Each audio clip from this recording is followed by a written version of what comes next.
A natureza é maravilhosa e encantadora, tornando a vida linda.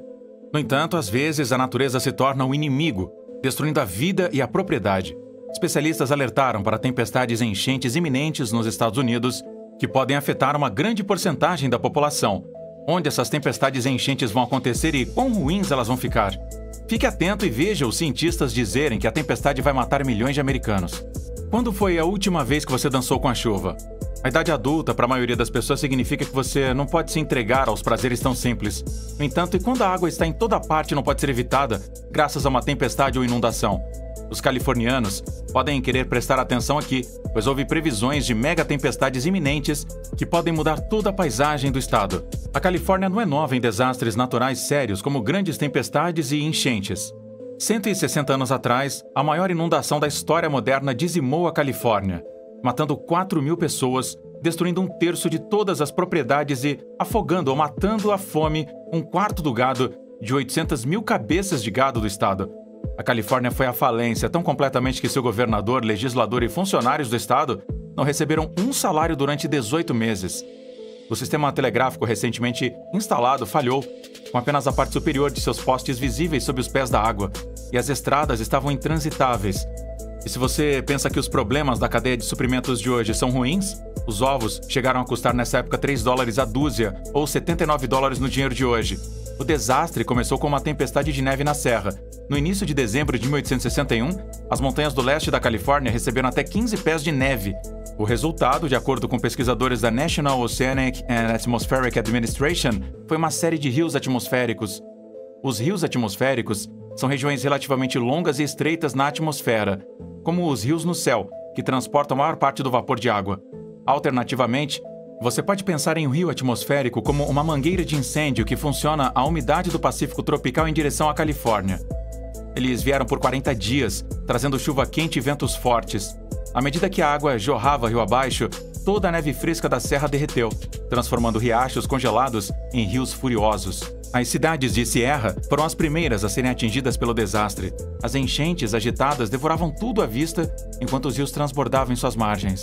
Todas as pontes do condado de El Dorado foram lavadas, levando consigo barcas e moinhos.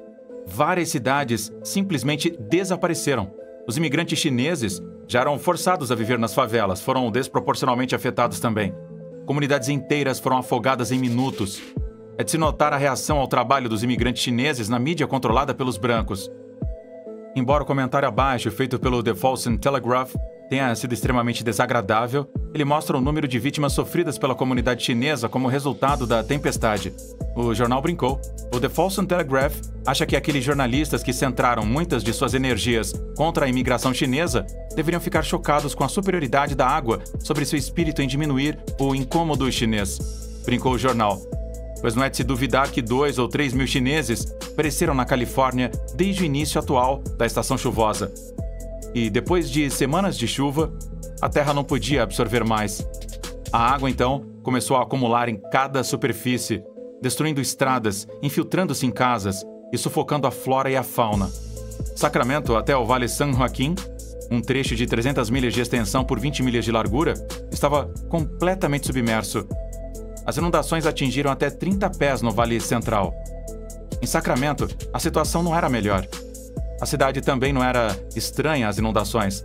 Estava localizada na confluência dos rios Sacramento e Americano, e inundavam quase todos os anos. Isto, no entanto, era diferente de tudo que os moradores já haviam visto. Um dique construído para manter a água fora provou ser insuficiente para a tempestade devastadora. Inicialmente a água derramou, depois ficou transformando o Sacramento em uma tigela de ponche aquática. Quase todas as casas e prédios da cidade tinham inundações no primeiro andar. As calçadas laterais não existem mais. Durante semanas, o remo foi o único meio de transporte viável. Aqueles que permaneceram enfrentaram outro problema: a fome. Havia pouca comida, pois o gado, as fazendas e o comércio desapareciam da noite para o dia. Um sobrevivente chamado L.H. Powell lembrou sua viagem de San José para São Francisco. As estradas encharcadas levaram 36 horas para serem percorridas. Enquanto caminhava, ele notou corpos flutuando nos riachos inchados. Ele parou, disse ele, para recuperar o corpo de um menino e deixá-lo onde seus pais poderiam encontrá-lo. Quando as águas recuaram, o que levou até o verão em algumas partes da Califórnia, o estado mudou para sempre. Um quarto da economia havia sido destruída em um mês, e mais de 3,1 bilhões de dólares em prejuízos haviam sido feitos, ultrapassando de longe os 235 milhões de dólares em prejuízos causados pelo terremoto de 1906, 40 anos depois. Outra poderosa tempestade atingiu a Califórnia mais de 100 anos depois, em 1995. O tempo chuvoso e tempestuoso, com ventos que rajavam a 100 milhas por hora, rasgou o norte da Califórnia na tarde de dezembro, matando pelo menos 4 pessoas e derrubando a energia por mais de 1,6 milhões de pessoas, enquanto fechava as pontes da área São Francisco para o tráfego de caminhões. Escolas no Oregon e em Washington foram fechadas como precaução. No Oregon, o vento soprou a 102 milhas por hora no Cabo Blanco, e as ondas bateram a 20 pés de altura contra o cais do porto de Orford. Ao largo da costa de Washington, foram previstos mares de 24 pés. Os residentes disseram que estavam assustados, pois era a coisa mais assustadora que eles já haviam visto. A ponte da Baía de São Francisco teve que ser fechada para qualquer tipo de caminhão depois que um deles ficou enguiçado e que tombaram devido aos ventos fortes. Outros caminhões tombaram nas rodovias e pontes do norte da Califórnia e Oregon, e o vento fez do trajeto da manhã através das pontes da Baía de São Francisco uma experiência de arrebentar os nervos de qualquer um. A miséria foi exacerbada pela forte chuva. Mais de 7 polegadas de chuva caíram em Kentfield, na Califórnia, inundando cruzamentos na afluente cidade de Marin County. Em apenas 36 horas, a área do Rio Russo, no norte da Califórnia, recebeu 14 polegadas de chuva. Rajadas de vento de até 83 milhas por hora sacudiram o edifício de 52 andares do Bank of America, no centro de São Francisco. Quebraram uma porta de vidro giratória e quebraram o tronco da árvore de Natal do edifício. O Golden Gate Park foi fechado devido à queda de árvores bloqueando as estradas. O histórico restaurante Cliff House, empoleirado acima do Pacífico, teve que fechar a alguns quarteirões de distância depois que o vento rasgou uma fachada e quebrou janelas. Um morador passou 2 horas aterrorizantes preso em uma árvore que destruiu uma casa no bairro St. Francis Woods, em São Francisco. Jornais disseram que 669 mil contas comerciais e residenciais, representando mais de 1,5 milhão de pessoas no norte e centro da Califórnia, foram simplesmente apagadas. E graças às quedas de energia que se seguiram, o San Francisco Examiner só conseguiu imprimir cerca da metade da sua circulação habitual nos dias de semana. Mais de 150 mil pessoas no Oregon perderam energia, incluindo toda a cidade de Coos Bay, com uma população de 15.400 habitantes. Um motorista no Oregon foi morto pela queda de árvores, e 2 mulheres que estavam dormindo e outro motorista foram mortas em acidentes separados na Califórnia. Um pedaço de telhado do tamanho de um caminhão explodiu do prédio de 16 andares do porto de Portland e caiu rua abaixo. Lugares em Hillsborough, a oeste de Portland, por pouco evitaram ser atingidos por uma árvore de 80 pés que despencou sob o telhado. O governador do Oregon foi obrigado a mandar trabalhadores do estado para casa pouco depois das 15 horas e pediu às empresas que fizessem o mesmo. Mais tarde, ele declarou estado de emergência no oeste do estado e chamou a Guarda Nacional para ajudar a limpar estradas, instalar geradores de emergência e reiniciar plantas de purificação de água. Na Califórnia, a tempestade terminou uma estação de outono excepcionalmente seca. Era esperado que Sierra Nevada recebesse até 3 pés de neve. Avançando rapidamente um ano, as tempestades estavam de volta à Califórnia. O evento atmosférico, que começou em 29 de dezembro de 1996 e durou até 4 de janeiro de 1997, causou uma das enchentes mais devastadoras da história da Califórnia. A maioria do norte da Califórnia foi afogada em mais de 24 polegadas de chuva. E como a tempestade estava quente, a chuva caiu em altas elevações sobre sacos de neve saturados. Os cientistas mediram os picos recordes de vazão dos rios San Joaquin, Sacramento, Feather, Cosumnes e Tuolumne. Como resultado disso, o que exacerbou o escoamento superficial e a inundação dos rios. A água das enchentes inundaram mais de 250 milhas quadradas da Califórnia, matando 2 pessoas e ferindo outras 50. A combinação do alto escoamento de neve derretida e chuvas fortes fez com que vários diques ao longo dos rios de Sacramento e San Joaquin falhassem. As tempestades causaram 1,6 bilhões de dólares em danos totais, com 176 milhões de dólares somente no Parque Nacional Yosemite, destruindo 20 mil casas e 1.500 empresas. O estado declarou um desastre em 42 condados, e as inundações desalojaram mais de 120 mil pessoas. Todos esses eventos de tempestade empalideceram em comparação com a enorme mega-tempestade que os cientistas previram que atingirá a Califórnia em breve. De acordo com o relatório, há uma probabilidade crescente de uma inundação de 1 em 200 anos na Califórnia, custando quase $1 trilhão, ou 4% do PIB dos Estados Unidos. O estudo liderado por Daniel Swain concluiu que há uma chance maior que 50% de a mega tempestade ocorrer nos próximos anos.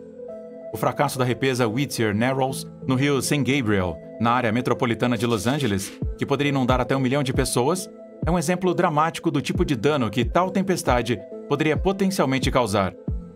Considerando que tempestades capazes de causar inundação de $1 trilhão na Califórnia já atingiram várias vezes no passado, o pesquisador diz que é apenas uma questão de tempo até que se atinja novamente. Eles apontaram a tempestade de 1861 a 1862, que nós mencionamos anteriormente, como um exemplo pungente do que a natureza pode fazer. E muito antes disso, a pesquisa de sedimentos revelou que 6 tempestades, ainda mais poderosas que a tempestade de 1861 e 1862, atingiu a Califórnia nos 212, 440, 603, 1029, 1418 e 1605 depois de Cristo. Se uma tempestade com uma quantidade equivalente de precipitação atingir a Califórnia agora, ela pode causar $900 bilhões em prejuízos, de acordo com um estudo do USGS chamado ArcStorm Scenario. O AR significa rio atmosférico e o K significa o número de 1000, porque a tempestade pode trazer chuvas de 1 em 1000 anos para alguns locais. As tempestades que eles previram poderiam inclusive inundar até 25% de todos os edifícios do estado, ultrapassar aproximadamente 50 diques e forçar 1,5 milhões de pessoas a evacuar. Porque há muitos poucos dados sobre as condições meteorológicas que existiam na época da tempestade de 1861 a 1862, o cenário do USGS ArcStorm utilizou uma tempestade híbrida modelada para computador que combinou 2 tempestades reais que atingiram a Califórnia. Uma do sul da Califórnia, de 19 a 27 de janeiro de 1969, seguida por uma do norte da Califórnia, de 8 a 20 de fevereiro de 1986. Entretanto, eles adicionaram um ajuste adicional para produzir uma quantidade de precipitação suficiente para aproximadamente igualar as observações limitadas de 1861 a 1862. O USGS ArcStorm causou $900 bilhões. Aproximadamente 55% dos danos foram causados por edifícios, infraestrutura e agricultura, enquanto os 45% restantes foram causados pela interrupção dos negócios. Eles advertiram que estes impactos não foram sequer exaustivos porque não foram responsáveis por turismo e recreação, bem como pela perda de valor cultural devido a danos e artefatos e locais históricos. Assim, os danos de uma ArcStorm poderiam facilmente exercer a marca de $1 milhão, especialmente se uma das 6 tempestades mais fortes documentadas nos últimos 2.000 anos nos atacar. De acordo com a recém-liberada 4ª Avaliação Climática Nacional, a frequência e severidade dos rios atmosféricos de aterros sanitários na costa oeste dos Estados Unidos irá aumentar como resultado da evaporação crescente e do resultante vapor de água atmosférica mais alto que ocorre com o aumento da temperatura. O estudo de Swain produziu os mesmos resultados. Eles usaram o modelo do sistema Terra da comunidade NCAR para simular o clima da Califórnia sob condições de altas emissões ou business as usual. O modelo previu que um clima de aquecimento constante faria com que raras tempestades de ArcStorm 1, em cada 40 ou 50 anos, ocorressem uma vez a cada 40 ou 50 anos. Surpreendentemente, estas descobertas indicam que os principais centros urbanos da Califórnia, incluindo São Francisco e Los Angeles, estão mais propensos a experimentar pelo menos uma sequência de tempestades extremamente severas entre 2018 e 2060. Isso significa que várias inundações de $1 trilhão provavelmente atingirão a Califórnia nas próximas décadas. A menos que grandes melhorias na infraestrutura de controle de enchentes do estado sejam feitas, a probabilidade de um mega flood no estilo 1862 vai de extraordinariamente raro a apenas muito comum, de acordo com Swain, e isso é um grande problema. A Califórnia não construiu nenhuma infraestrutura para acomodar um evento como essa enchente de 1861 a 82, apesar do fato de sabermos que isso pode acontecer porque aconteceu. A falha potencial da represa Whittier Narrows no rio St. Gabriel, na área metropolitana de Los Angeles, é um exemplo sóbrio da vulnerabilidade da infraestrutura da Califórnia a uma tempestade ArcStorm. A barragem de Whittier Narrows é uma das muitas peças da infraestrutura de água que podem não estar à altura do desafio do novo e corajoso clima do século XXI. Uma falha na barragem pode inundar até 1 milhão de pessoas em Los Angeles. Com os níveis mais altos de água e 20 polegadas afetando o Pico Rivera, uma cidade de 63 mil pessoas logo abaixo. O Corpo de Engenheiros do Exército classificou a barragem de terra de 62 anos de idade como a barragem de maior prioridade para reparo de 13 barragens em todo o país, classificadas como alto risco devido ao potencial de perda de vidas e impactos econômicos muito significativos. A barragem, entretanto, é a única das 13 barragens de alto risco que ainda não finalizou um plano de modernização, o que coloca muito atrasada em relação ao cronograma. O Corpo do Exército procurou mais de 500 milhões de dólares em financiamento federal para modernizar a barragem de 3 milhas de extensão, mas o financiamento precisava ser aprovado pelo Congresso. O Corpo esperava iniciar a construção da modernização da barragem em 2021, com um projeto previsto para levar 5 anos. E, infelizmente, as melhorias no controle de inundação da Califórnia não puderam ser suficientes para lidar com o Mark Storm. E, de acordo com isso, o Vale Central da Califórnia requer 21 bilhões de dólares em melhorias, e o Estado, como um todo, requer 80 bilhões de dólares para cumprir o padrão atual de proteção contra enchentes, uma inundação de 1 em 200 anos. Isso não fornecerá proteção contra uma Mark Storm, que é chamada de proteção 1 em 500 anos. Esse nível de segurança exigiria um investimento nacional e adicional de 21 bilhões de dólares. Se continuarmos na nossa trajetória de emissões de gases de efeito estufa, uma inundação de 1 em 500 anos será mais como uma inundação de 1 em 50 anos, até 2060, de acordo com a pesquisa de Swain. Enquanto isso, a Califórnia não é o único lugar a ser atingido por tempestades maciças. 2022 terminou com uma nota triste para muitas pessoas, cortesia de uma poderosa tempestade de inverno no Ártico que varreu o país e o Canadá. Grandes partes de ambos os países estão sob alerta de tempo de inverno que se estende de costa a costa até o sul da fronteira dos Estados Unidos e México. A tempestade trouxe ventos prejudiciais e temperaturas congelantes, que poderiam rapidamente causar queimaduras por causa do congelamento. Somente nos Estados Unidos, pelo menos 6 mortes relacionadas com a tempestade foram relatadas. E como a tempestade não mostrou sinais de abortar, os principais aeroportos cancelaram milhares de voos. Mais de 1.400.000 pessoas do Texas ao Maine ficaram sem energia devido aos danos causados pelos ventos fortes.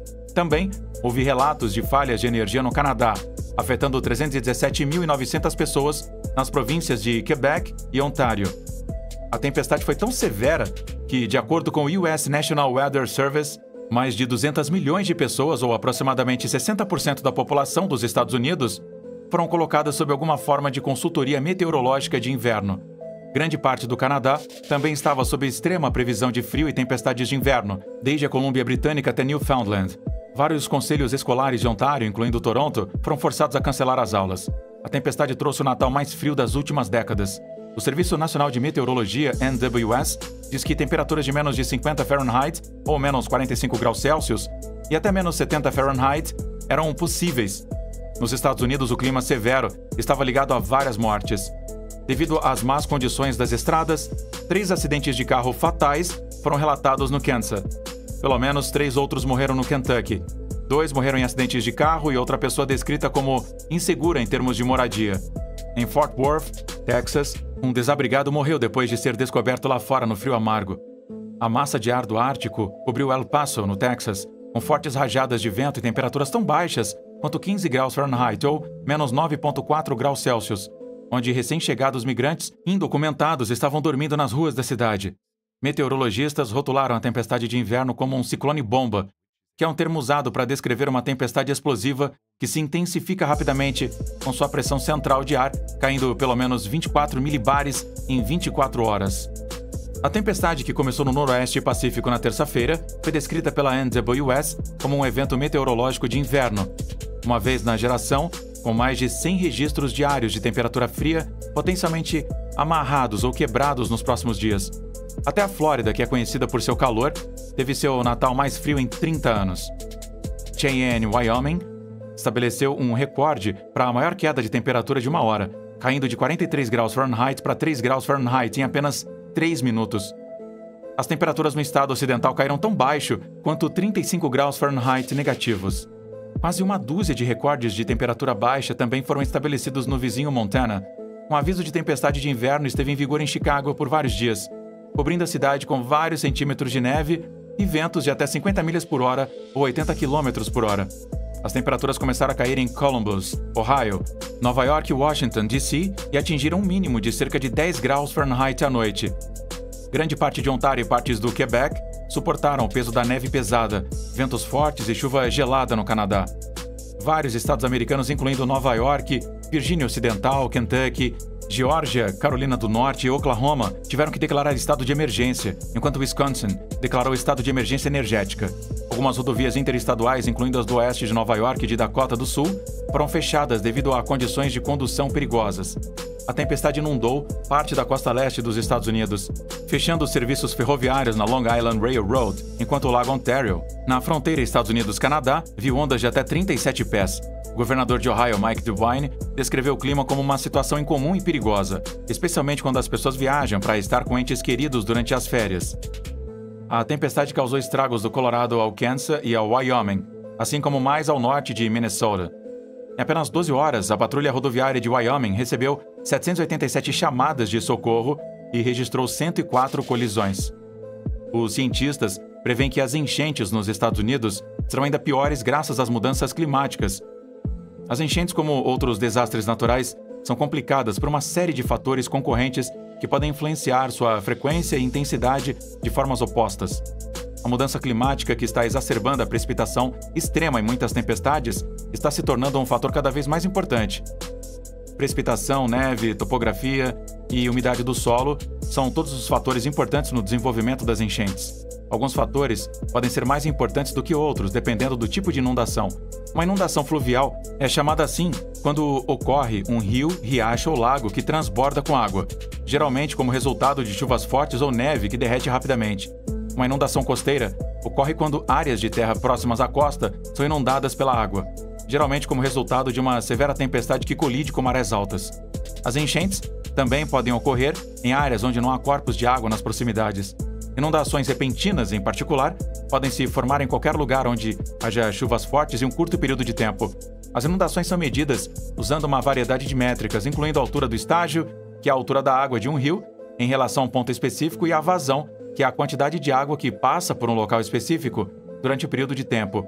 Especialistas frequentemente usarão o termo mais simples, uma inundação de 100 anos, para descrever uma inundação que tem 1% de chance de ocorrer em um determinado ano, o que é considerado uma ocorrência extrema e rara. O termo é uma descrição de probabilidade. Dentro de alguns anos, uma região pode experimentar 2 enchentes de 100 anos. Com inundações maiores, a umidade inicial do solo é menos importante porque há tanta água que o solo não seria capaz de absorver toda ela de qualquer maneira. Qualquer água adicionada depois que o solo estiver completamente saturado irá escorrer e contribuir para o desenvolvimento das inundações. Os cientistas advertem que alguns tipos de inundação aumentarão se os seres humanos continuarem a aquecer o planeta em seu ritmo atual através da emissão de gases de efeito estufa. Primeiro, conforme o nível do mar aumenta, as inundações costeiras irão piorar.